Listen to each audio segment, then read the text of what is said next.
కుప్పంలో చంద్రబాబు ఓడిపోతే నేను రాజకీయాలు వదిలేస్తా. చంద్రబాబు దగ్గర ఆడి బూట్లు తుడుతా, అక్కడే చంద్రబాబు కాళ్ళ దగ్గర కూర్చుని ఉంటా. బేసికల్ గా వీడు బ్రతుకేది చంద్రబాబు నాయుడు గారి కాలి బూట్లు తుడిచేదానికి కూడా పనికిరాడీడు. అంత పనికి మాల వెదవీడు.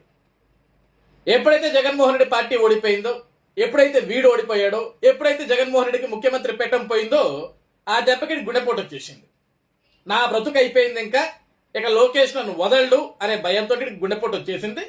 వచ్చిన దగ్గర నుంచి 2 సంవత్సరాలుగా ఒక బ్యాగ్ ఎట్టుకొని తిరుగుతూ ఉన్నాడు.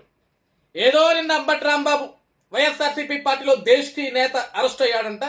ఆయన పరామర్శించడానికి వచ్చి లోకేష్ నీ రెడ్ బుక్కి భయపడం, బాలకృష్ణ డైలాగ్ గుర్తుందా, ఎవడెదురు వచ్చినా వాడికే రిస్క్ అని.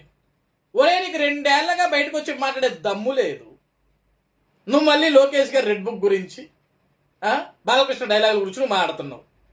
నీకు దమ్ము ఉంటే నువ్వు నికార్స్ అయిన జగన్మోహన్ రెడ్డి అభిమానివైతే, జగన్మోహన్ రెడ్డి ఫాలోవర్ అయితే, మీ నాయకుడు నిజంగా నికార్స్ అయిన అద్భుతమైన నాయకుడు అయితే విసిరావుగా సవాల్, కుప్పంలో చంద్రబాబు ఓడిపోకపోతే ఆయన కాళ్ళ దగ్గర కూర్చొని బూట్లు తుడుస్తా అన్నావు కదా.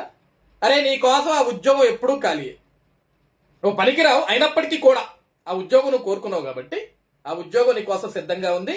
నీ గుండె స్ట్రాంగ్గా ఉందనిపిస్తే, నీ వీక్ గుండె, నీకు నొప్పి వచ్చిన గుండె సెట్ రైట్ అయిందని నీకు అనిపిస్తే వచ్చేసాయి.